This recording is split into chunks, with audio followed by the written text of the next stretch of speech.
तो तबाही के आंकड़े आपने देखे किस तरीके से जंग और ज्यादा भीषण होती चल रही है, लेकिन इसको और अच्छे से हम समझेंगे। इजरायल लेबनान बॉर्डर पर न्यूज 18 इंडिया की टीम पहुंची है। सीधे आपको लिए चलते हैं हमारे सहयोगी नीरज के पास। नीरज, आखिर क्या कुछ स्थिति वहां बॉर्डर पर इस वक्त है, हम आपसे जानना चाहेंगे। देखिए, सबसे पहले तो आपको बता दें, न्यूज 18 इंडिया देश का नंबर 1 न्यूज चैनल, पहला ऐसा चैनल है जो इजराइल लेबनान बॉर्डर पे, यहां से 300 मीटर की दूरी पर गाजा इजराइल बॉर्डर है और वहां से हम आए हैं लेबनान इजराइल बॉर्डर पे। और लेबनान इजराइल बॉर्डर पे भी उस गांव में है जो कि सबसे करीब है, जिसकी सीमा लेबनान से लगती है। यहां से महज 500 मीटर की दूरी पर लेबनान है और ये मेतुला गांव है। आपको तस्वीरों में दिखा दे, 360 डिग्री अगर मेतुला गांव का करे हम अपने कैमरे से, तो 270 डिग्री इसका लेबनान के साथ जुड़ता है और महज 90 डिग्री जहां हम खड़े हैं, हम 90 डिग्री में आते हैं। 90 डिग्री इजराइल की सीमा। वो सामने जो आपको मिट्टी नुमा आकृति दिख रही है, यहां से दूर हमारे कैमरा पर्सन करम आपको दिखा रहे हैं, वो लेबनान का हिस्सा। और एक बार फिर बाईं तरफ करम आप दिखाइए गांव को, ये घूमिए आप, ये महज 90 मीटर 360 डिग्री में 90 डिग्री ये गांव है। 1500 की आबादी है। तमाम लोगों ने गांव को खाली कर दिया गया क्योंकि 2 किलोमीटर के अंतर्गत आता है। आगे में मिलिट्री की तैयारी है और किस तरह से इसके पीछे लेबनान है। दक्षिण का हिस्सा छोड़ दे तो हर तरफ लेबनान है, इसके उधर लेबनान है। देखिए, इसके उधर लेबनान है, मतलब 3 तरफ से, दक्षिण, उत्तर, पूरब, पश्चिम में लेबनान है। यानी नीरज, तीनों तरफ से लेबनान से घिरा हुआ है इजरायल। लेकिन फिलहाल क्या सख्ती वहां पर इजरायल की तरफ से की गई है? क्या बॉर्डर सील कर दिए गए हैं? आवाजाही जो है, क्या उसको भी रोकने की कोशिश यहां पर की गई है? देखिए, बिल्कुल, बहुत अच्छा सवाल किया आपने। यहां से हम आगे नहीं जा सकते, यहां तो कोई आपको दिखेगा ही नहीं। इस गांव में कल एक मिसाइल से हमला किया था जिसमें 3 लोग घायल हुए थे हिजबुल्लाह ने, और पिछले 12 घंटे में 9 वैसे मिसाइल से हमले किए जिसमें इजराइल ने 4 को इंटरसेप्ट किया, 5 अपने टारगेट पे गिरे। लेकिन इजराइल भी हिजबुल्लाह के अब तक 10 आतंकवादियों को मार गिरा। यहां से हम आगे नहीं जा सकते, इस इलाके से हमारे लिए जाना ठीक भी नहीं है और जाने की इजाजत भी नहीं है। और कोई यहाँ नहीं दिख रहा, गांव से लोगों को हटा दिया गया है, दक्षिण के इलाकों में चले गए हैं। यहां से आगे नहीं बढ़ सकते क्योंकि लेबनान का जो पोजीशन है वो टॉप में है, इसलिए उनको रणनीतिक तौर पे थोड़ा फायदा होता है। लेकिन आगे तमाम आर्मी के इंस्टॉलेशन जो कि डिप्लॉयमेंट होता है, टैंक, इसके अलावा दूसरी गाड़ियां, वो यहाँ तैनात है ताकि अगर फुल वॉर हो तो लेबनान और हिजबुल्लाह का जवाब दे सके इजराइल। हिजबुल्लाह लगातार ये धमकी दे रहा है इजराइल को कि वो हमला करेगा, लेकिन इजराइल की सेना ने भी कह दिया कि अगर हिजबुल्लाह ने लंबा वॉर छेड़ा तो इस फ्रंट से लेकर भूमध्य सागर के फ्रंट तक लेबनान के खिलाफ इजराइल बड़ी लड़ाई लड़ेगा। तो उत्तरी फ्रंट पे आने वाला न्यूज 18 इंडिया पहला चैनल, और दक्षिणी फ्रंट से भी हम आपको लगातार हर एक अपडेट बता रहे हैं।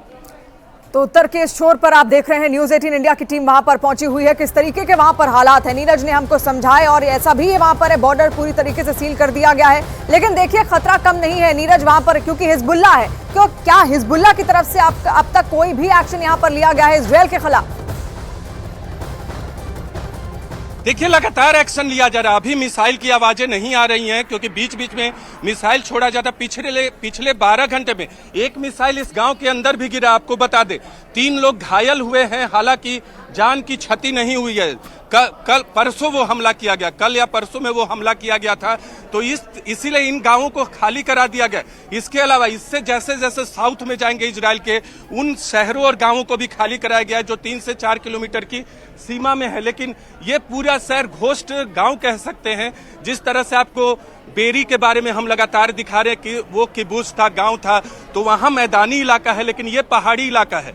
कश्मीर से तो तुलना नहीं कर सकते, लेकिन उसी तरह का स्ट्रक्चर आपको दिखेगा जो लो हिली एरियाज है। और वहां आपको हमने बताया कि लेबनान यहां से दिख रहा है और इसके बीच में एक फेंसिंग टाइप का स्ट्रक्चर है, जो इस तरह के स्ट्रक्चर आपको दिख रहे हैं। देखिए बॉर्डर पे, करम आप यहां से दिखाइए, यहां से देख सकते हैं इस तरह के स्ट्रक्चर जो है बनाए गए हैं दोनों देशों की सीमा के बीच में। दोनों देशों के बीच कोई आधिकारिक सीमा नहीं है, लेकिन इस तरह का स्ट्रक्चर जैसे जैसे गया है। और उधर लेबनान है, ये गांव जो है ये इनकी सीमा में आता है। इस तरह के स्ट्रक्चर आगे गए हैं और आगे जाकर दोनों देशों की सीमा को रेखांकित करते हैं। और ये गांव को घेरने के लिए यहाँ ये बनाया गया, जो पहले हमने आपको दिखाया। ये यहाँ गांव की सीमा के लिए है, घेरने के लिए, ताकि अगर कई बार आतंकवादी हिजबुल्लाह के घुसने की कोशिश करे तो उन्हें काउंटर किया जा सके। आगे इसी तरह का डिमार्केशन किया गया है लेबनान बॉर्डर पे। जी नीरज, तस्वीरें हम लगातार देख रहे हैं। फेंसिंग के जरिए जो रोकने की कोशिश यहाँ पर की गई है, लेकिन जो आसपास लोग हैं वहां इजराइल में, जहां पर इस वक्त आप मौजूद हैं, क्या उनको खाली करा लिया गया है? बॉर्डर के पास से उनको जाने के लिए कहा गया है? देखिए, हम आपको हमारे पीछे दिखाते हैं, कैमरामैन करम से कहेंगे। हालांकि आर्मी के लोगों को हम नहीं दिखाते, यहाँ जवान है, कई जवान रिजर्व में भी हैं, वो लोग यहाँ तैनाती करते हैं पूरे मेतुला को, क्योंकि मेतुला सबसे नजदीक का गांव है इजराइल और लेबनान के बॉर्डर पे, और सबसे दूर का, अगर इजराइल के दक्षिण से चले तो सबसे उत्तरी सीमा पर यही गांव पड़ता है। ये गांव है, देखिए, ये कोई शहर नहीं है। ऊपर जो आपको दिख रहा है, जैसे आप हिमाचल प्रदेश में देखते हैं पहाड़ों पे शहर, जैसे उत्तराखंड में देखते हैं, उस तरह के शहर ये नहीं है। ये गांव के तौर पे है। महज 1500 से 1600 की आबादी है और पूरा शहर, ये पूरा गांव खाली कर दिया गया है। महज कुछ गिनती के लोग यहाँ बचे होंगे जिनकी जरूरत इस गांव में होगी, जिनकी जरूरत शायद सेना को होगी। ये मिलिट्री जोन के तौर पे तब्दील कर दिया गया है और इसी तरह लंबे बॉर्डर पे इस तरह के मिलिट्री जोन नॉर्दर्न फ्रंट पे भी इजराइल ने क्रिएट कर दिया कि अगर गाजा में लड़ाई बढ़ती है तो फिर नॉर्दर्न फ्रंट पे भी जवाब दिया जा सके, अगर हिजबुल्लाह इसमें पूरी तरह से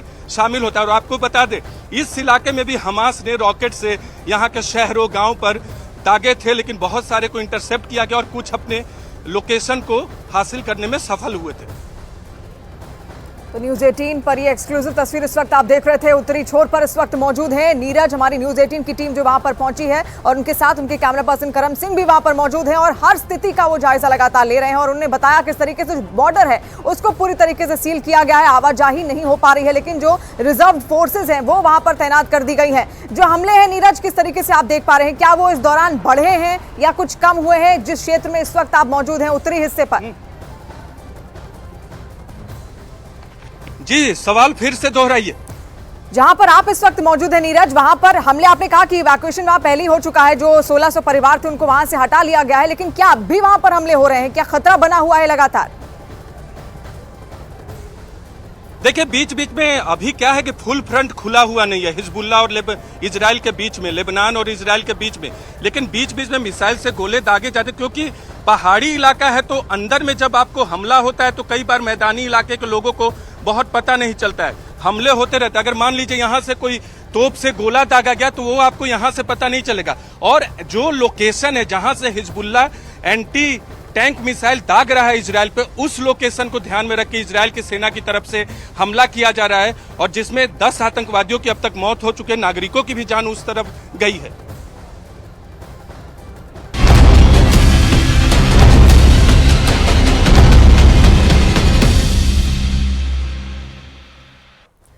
नमस्कार, मैं रीमा प्रसाद। हमास के साथ चल रहा युद्ध अब किस ओर जाएगा, इस पर दुनिया भर की नजर है। हमास के हमले के बाद इजराइल को जिस तरह से अमेरिका समेत पश्चिमी देशों का समर्थन मिला वो ऐतिहासिक है, लेकिन दूसरी तरफ हम देखें तो मुस्लिम देशों में विरोध और नाराजगी को लेकर पॉलिटिक्स हो रही है।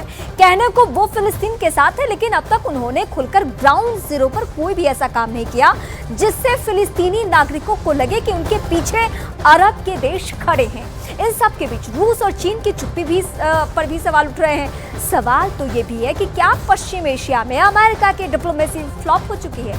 क्या अमेरिका को पश्चिम एशिया के देश चैलेंज कर रहे हैं? ये है आज का सुलगता हुआ सवाल।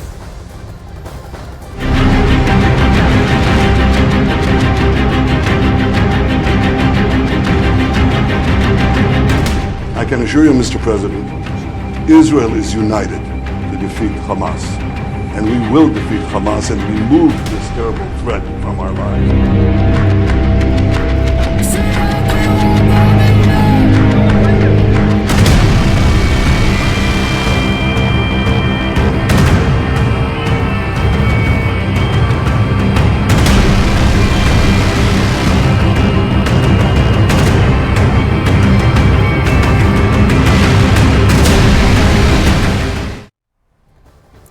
दुनिया की निगाहों में इस वक्त युद्ध है और मेरे साथ इस वक्त जो पैनल में जुड़ रहे हैं उन मेहमानों का सबसे पहले मैं परिचय करवा दूं, फिर एक एक करके सवाल लूंगी। कर्नल शैलेंद्र सिंह जो कि कुछ ही देर में मेरे साथ होंगे, रक्षा विशेषज्ञ के तौर पे जुड़ेंगे और इस वक्त कमांडर जीजे सिंह रक्षा विशेषज्ञ मेरे साथ जुड़ चुके हैं। पिनाक रंजन चक्रवर्ती विदेश मामलों के जानकार हैं, वो भी मेरे साथ जुड़ चुके हैं। पिनाक जी, मैं सबसे पहले आपके पास आती हूँ। जब रूस यूक्रेन का युद्ध छिड़ा था तो उस वक्त पश्चिमी देशों का मामला, नेटो देशों का मामला, लेकिन जब इस वक्त हम इजराइल और हमास के युद्ध की बात करते हैं तो दुनिया दो तरफ हो चुकी है। एक तरफ यूरोपियन कंट्री और अमेरिका और एक तरफ अरब के देश। ये बीच की स्थिति क्या है? देखिए, अरब देश में भी डिवीजन है। सब लोग खुल के निंदा तो वो कर ही रहे हैं, पर वो फिलिस्तीन को जमीनी तौर पे उनकी तरफ से कोई खास मदद नहीं मिल रहा, क्योंकि ये सारे अमेरिका के भी दोस्त हैं, एलाइज भी हैं। जॉर्डन है, इजिप्ट है, सऊदी अरेबिया है, यूएई है, और इनमें से कई हैं इनके साथ तो उन्होंने अब्राहम अकॉर्ड्स के अंदर सब रिश्ते भी बना लिए हैं इजराइल के साथ, डिप्लोमेटिक रिलेशंस भी बना लिए। और उधर ईरान है जो दूसरे कोने में है, जो कह रहा है सब मुसलमान देशों को कि आप लोग you cut off relations with Israel, सब उनको तेल मत दीजिए, फलाना मत दीजिए, उनसे ट्रेड मत करिए। मतलब एकदम ऑपोजिट एंड पे वो हैं कि एकदम बहिष्कार करो इजराइल का, ये उनकी पोजीशन है। और उधर अरब देशों में उनको फिक्र है, क्योंकि जो जनता है वो फिलिस्तीन के साथ खड़ी है, पैलेस्टाइन के साथ। तो उनको जैसे डेमोन्स्ट्रेशंस वगैरह हो रहे हैं, सिर्फ अरब देश में नहीं, कई जगह हो रहे हैं, वेस्टर्न कंट्रीज में भी हो रहे हैं, जहां भी मुस्लिम मूल के लोग रहते हैं। तो वो लोग, तो ये एक इस्लामिक इशू बना दिया है इन्होंने कि पैलेस्टाइन सारे मुसलमानों के लिए एक इशू है, उम्मा का इशू है, जो भी मतलब उनका जो लॉजिकल पोजीशन है, इसलिए उनको सपोर्ट करना है और इजराइल के खिलाफ खड़ा होना। पर अमेरिका जो मीडिएशन करने की कोशिश कर रहा है, वो बेसिकली अभी थोड़ा बहुत तो खैर डिप्लोमेसी का वहां पे गुंजाइश है, जैसे ह्यूमैनिटेरियन एड वगैरह इजराइल राजी हो गया है, जो रफा बॉर्डर से अंदर आएगा, और मुझे लगता है काफी जगह से ह्यूमैनिटेरियन एड आएगा। क्योंकि एक बात तो हमको मानना पड़ेगा, क्योंकि ये बेचारे पैलेस्टीनियन बीच में पिस गए हैं, हमास और इजराइल के बीच में, और वहां पे जो हालत है वो बहुत बुरा हालत है। इसलिए ह्यूमैनिटेरियन एड को वहां देना तो ये उचित होगा, और मेरे ख्याल में इजराइल राजी भी हो गया है। एक चीज और इजराइल शायद राजी हो गया है कि ground offensive to occupy Gaza वो शायद नहीं करेंगे, पर वो कमांडो रेड वगैरह कर। मैं आपके पास आती हूँ। जीजे सिंह रक्षा विशेषज्ञ भी मेरे साथ हैं। सर, मैं आपसे एक पहलू ये समझना चाहूंगी, अरब के देशों में खासकर ये मसला था तो आतंकवाद से जुड़ा हुआ, यानी हमास को ज्यादातर जो देश हैं वो आतंकवादी संगठन ही मानते हैं, और उसका जो हमला था वो आतंकवादी के तौर पे ही था। लेकिन इसमें मजहब का एंगल सामने आया। जो इस्लामिक कंट्री था उनको लगा कि नहीं, ये मजहब का एंगल है, तो कुछ लोग सड़कों पर भी आ गए। तो क्या उनके ऊपर प्रेशर ये भी है कि वो ना चाहते हुए भी इनडायरेक्टली हमास को ही सपोर्ट करे?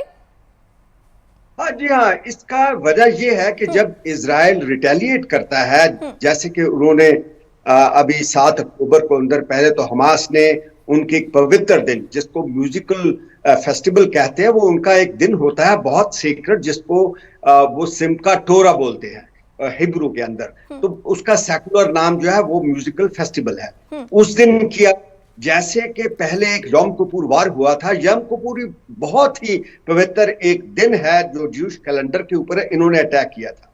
तो ये जो अपने इजरायलीज हैं, इनको बहुत गुस्सा आया, गुस्से में इन्होंने रिटेलिएट किया, जबकि इनके इतने आदमी मार दिए और बहुत से हॉस्टेज लेके चले गए। अभी जब बम्बार्डमेंट शुरू की तो वहां से चीख चहाड़े की आवाजें आने लगी। अभी चीख चहाड़े की तो कोई लैंग्वेज नहीं होती। जितने ये वहां की डिस्ट्रक्शन की, लोगों की मुश्किलें की, महिलाएं, बच्चे, बूढ़े जो इतने पिस रहे हैं, जैसे अभी एम्बेसडर साहब ने बताया, उनकी जब तस्वीरें दुनिया के दूसरे टेलीविजन ऊपर घूमी तो उनके अंदर एक, जिसे कहते हैं इमोशनल, इमोटिव हो गए, वो भावुक हो गए कि हमारे लोगों को, मुसलमानों को मारा जा रहा है। अभी लॉजिक काम नहीं कर रहा है, क्योंकि ये जो तस्वीरें हैं ये इनको जोड़ देती हैं। यहाँ तक कि ये जो इस्लामिक कंट्रीज हैं ये अपने रिश्ते अपनी प्रॉब्लम्स को भूल जाते हैं, इकट्ठे हो जाते हैं, एक सूत्र हो जाते हैं। अभी जैसे अब्राहमिक अकॉर्ड जिसे कहते हैं, वो एक ऐसा अच्छा अकॉर्ड था जो कि अमेरिका ने जिसके अंदर as a broker for peace negotiate किया वो इन देशों के साथ कि देखिए आप भी अब्राहमिक की औलाद हैं, ये दोनों जितने ये लोग हैं अरब्स के और ये ज्यूज, ये एक ही इनका फोर फादर जो कहते हैं पहले अब्राहिम ही था, उनकी ही औलाद है दोनों, दो उसकी वाइफ से डिसेंडेंट पीढ़ियां चलती हैं। तो उन्होंने बना दिया, उनको जोड़ दिया। ये बातें सर मालूम सबको है, लेकिन समझना युद्ध के माहौल में कोई नहीं चाहता। मैं पिनाक रंजन सर के पास आऊं, इस वक्त शैलेंद्र सिंह सर भी मेरे साथ जुड़ चुके हैं। शैलेंद्र सर, 2 दिन में 2 बड़ी बातें हुई हैं, यानी कल जो बाइडेन पहुंचते हैं, आज ऋषि सुनक पहुंचते हैं, यानी पूरी तरीके से इजराइल को ताकतवर देशों का सपोर्ट मिल रहा है। लेकिन दूसरी ओर जो अरब देश हैं वो फिलिस्तीनियों के साथ तो हैं, लेकिन ना चाहते हुए भी वो उस तरीके से खड़े नहीं है जिससे लगे कि या तो ये युद्ध का माहौल और बहुत ज्यादा बढ़ जाए या फिर सीज फायर हो जाए। जो भी देश अपने आप को दिखा रहे हैं कि वो फिलिस्तीनियन के साथ हैं, आप उनको अपने आप जज कर लीजिए कि वो ह्यूमैनिटेरियन एड दिलवाना चाहते हैं, देना चाहते हैं, लेकिन ह्यूमन को एक्सेप्ट नहीं करना चाहते, वो पैलेस्टीनियंस को एक्सेप्ट नहीं करना चाहते, और ऊपर से ब्लेम कर रहे हैं कि Palestinians are a dangerous community to accept. अब वो डेंजरस हो गए ह्यूमैनिटेरियन से। देख आप डबल स्टैंडर्ड और डबल टॉक देखिए कि वहां पर से आप साथ दे रहे हैं उन लोगों का बोलने के लिए, लेकिन आपके पास वो दिल और जमीन नहीं है कि आप उन्हें अपने पास ले लें, टेम्परेरी ले लें, किसी भी तरह से ले लें। मिस्र तो ह्यूमैनिटेरियन एड का दरवाजा भी तभी खोलने को राजी है कि आप इधर आएंगे नहीं, सिर्फ सामान लेकर जाएंगे। आप इन कंट्रीज का एब्सोल्यूट दिल का कनेक्शन देखिए पैलेस्टीनियन से कि इंसानों को बचाएंगे नहीं, इंसानों के लिए सिर्फ रोटी भेजेंगे। ये कैसा बचाव है? क्योंकि आप नहीं चाहते कि ये लड़ाई, ये रिफ्यूजी प्रॉब्लम जो जॉर्डन में उसका तख्ता पलट गई, कि कल ये आपके घर में आए। सर, तो इसका होना क्या है? जिस तरीके से आप बता रहे हैं कि बस बोलने भर की बातें हैं, मौखिक सपोर्ट है। होना यह है कि ये लड़ाई मुसलमानियत के तौर पर चलती रहे, लेकिन इजराइल और पैलेस्टीन के गाजा स्ट्रिप में ही चले, हमारे तरफ ना आए। हम आपको हथियार देंगे, हम आपको एमुनेशन दे देंगे, हम आपको पैसे दे देंगे, हम आपको सपोर्ट कर देंगे, लेकिन इसके आगे कुछ नहीं करेंगे। क्यों? क्योंकि हम नहीं चाहते, ये जो मुस्लिम देश है ये नहीं चाहते कि किसी भी तरह से लड़ाई उनके पाले में आए। सबसे बड़ी बात ह्यूमैनिटेरियन एड, जैसा मैंने कहा, ह्यूमैनिटेरियन एड क्या होता है? ह्यूमैनिटेरियन एड होता है ह्यूमन बीइंग के लिए कुछ अच्छा करना। आप उन्हें जिंदा नहीं देखना चाहते, आप उन्हें एक तरफ से बोल रहे हैं कि हमास और गाजा पट्टी में उनके साथ ज्यादती हो रही है, वो मर रहे हैं। अगर वो मर रहे हैं तो सबसे बड़ी ह्यूमैनिटेरियन एड क्या होनी चाहिए कि आप उन्हें एक्सेप्ट करें, उसके बाद उसका सोल्यूशन ढूंढे। आप उन्हें वहां मरने को छोड़ रहे हैं, सड़ने को छोड़ रहे हैं, लेकिन आप ह्यूमैनिटेरियन की बात कर रहे हैं। आप ईरान से धमकी दे रहे हैं कि मुसलमान देश इकट्ठे हो जाएंगे। ये है आपकी ह्यूमैनिटेरियन एड। डबल स्टैंडर्ड इसी को कहते हैं। सर, मैं आपके पास आती हूँ। पिनाक रंजन सर, एक बार मैं फिर से आपका रुख करूंगी। जब रूस यूक्रेन की लड़ाई छिड़ी, 2 देशों की वो लड़ाई थी, तो वहां बूचा भी जब हुआ तो उसी तरीके से सबने सवाल उठाए रूस के ऊपर कि ऐसा नहीं होना चाहिए था। लेकिन यही बातें हमें जब इजराइल पे हमला हुआ तो मुस्लिम देशों की तरफ से सबको उम्मीद थी कि शायद वो इसे खारिज करेंगे, लेकिन किसी ने भी, दूसरे देशों की छोड़ दीजिए, भारत में ही किसी ने खुलकर इसे खारिज नहीं किया कि हाँ, ये जो हुआ वो इंसानियत के साथ बहुत गलत हुआ, मानवता के ऊपर ये सबसे बड़ा आतंकवाद का खतरा था। पिनाक सर, देखिए, हमास की हिस्ट्री तो खैर सब जानते हैं लोग कि कैसे उसका उत्पन्न हुआ था, और उनका जो चार्टर भी है वो बड़ा क्लियरली कहता था, एक जमाने में फिर थोड़ा बदलाव भी आया, कि इजराइल को हम इस खित्ते से हम इसको वाइप आउट कर देंगे, इनका कोई अस्तित्व नहीं रहेगा इजराइल। और यहाँ पे हम इस्लामिक स्टेट बनाएंगे। और मतलब आइसिस के साथ जैसा था ना कि हम कैलिफेट बनाएंगे, आइसिस ये बनाएंगे, इस तरह के जो वो ख्वाब देख रहे थे, ठीक है, ये एक आइडियोलॉजिकल ख्वाब कह सकते हैं, पर बाद में 2019 में they walked back from this position. वो कहते कि नहीं नहीं, हम इजराइल को एक्सेप्ट कर लेंगे। सर बस एक सवाल मैं ऐड करना चाहूंगी इसमें, मैं चाहती हूँ भी कि इस पहलू को समझा जाए। ये अरब देश एक तरफ पश्चिमी देशों से संबंध भी रखना चाहते हैं, वो व्यापार भी करना चाहते हैं, और दूसरी ओर हिजबुल्लाह के लिए सपोर्ट रहेगा, हमदर्दी रहेगी, एक तरफ हमास के लिए हमदर्दी रहेगी। तो ये दोनों बातें एक साथ कैसे संभव है? ये दोनों बातें हमेशा ही एक साथ चली थी और चलती रहेगी। क्योंकि हमारे ग्लोबलाइज्ड वर्ल्ड में अरब देश तेल बनाते हैं। तेल कौन खरीदता है? पश्चिमी। क्या वो तेल खा सकते हैं जो तेल बनता है? सब लोग खरीदते हैं। चाइना, इंडिया, अमेरिका, यूरोप सब तेल गैस लेते हैं ना उनसे, तभी तो उनको पैसा मिलता है। उनके यहाँ पैसा तो तेल और गैस से आता है। जैसे कतर है दुनिया का सबसे